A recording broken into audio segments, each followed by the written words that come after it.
শীত আসলেই দেখবেন হাতের কাছে আমরা প্রচুর সবজি পাই, আর সেই সব সবজি আমাদেরকে খেতে হবে। ঠিক সেই রকমই আজ আমি ব্রেকফাস্টে বানিয়েছিলাম ভেজ অমলেট। এবার হয়তো আপনারা বলবেন যে অমলেট আবার ভেজ কি করে হয়, কিন্তু কি বলুন তো, অনেকগুলো ভালো মানুষের সঙ্গ পেলে যদি একটা খারাপ মানুষ ভালো হয়ে ওঠে, তাহলে এতগুলো ভেজের মধ্যে থেকে ডিমই বা কেন ভেজ বলে প্রমাণিত হবে না? তো প্রথমেই তো আপনারা দেখলেন ব্রকলিটাকে ভালো করে ধুয়ে পরিষ্কার করে নিয়ে কুচি কুচি করে কাঁচির সাহায্যে কেটে নিয়েছি।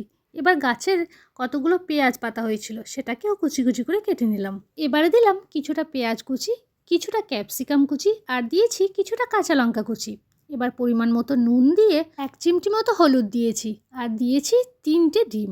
আপনারা আপনাদের পরিমাণ মতো দেবেন, আমি আমার পরিমাণ মতো 3টে ডিম দিয়েছি। এবার সমস্ত কিছু ভালো করে মিশিয়ে নিয়ে উপর থেকে দিয়েছি কিউব করে রাখা চিজগুলো।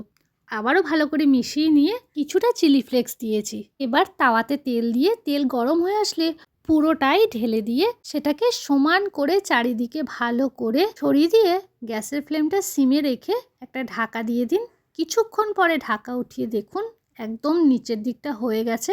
এবার চারিদিকটা আলতো হাতে নেড়ে চেড়ে যখন একটু ফাঁকা করে নেবেন, তখন একটা উপর থেকে থালা চাপা দিয়ে এপিঠ ওপিঠ ভালো করে এইভাবে ভেজে নিতে হবে। দেখুন এক পিঠ হয়ে গেছে, এখন অন্য পিঠ দিয়ে আবারও ঢাকা দিয়েছিলাম। ঢাকা দেওয়ার পরে পুরোটাই হয়ে গেছে, দুদিকে সমানভাবে ভাজা হয়ে গেছে। এই এত বড় একটা পিৎজা সাইজের অমলেটই কিন্তু আমাদের দুজনের খুব ভালো মতো পেট ভরে গেছে। এইভাবে কিন্তু আপনারাও হেলদি টেস্টি জলখাবার সকালে বানিয়ে খান, শরীরও ভালো থাকবে, মনও ভালো থাকবে। আজ তাহলে আসি, টাটা।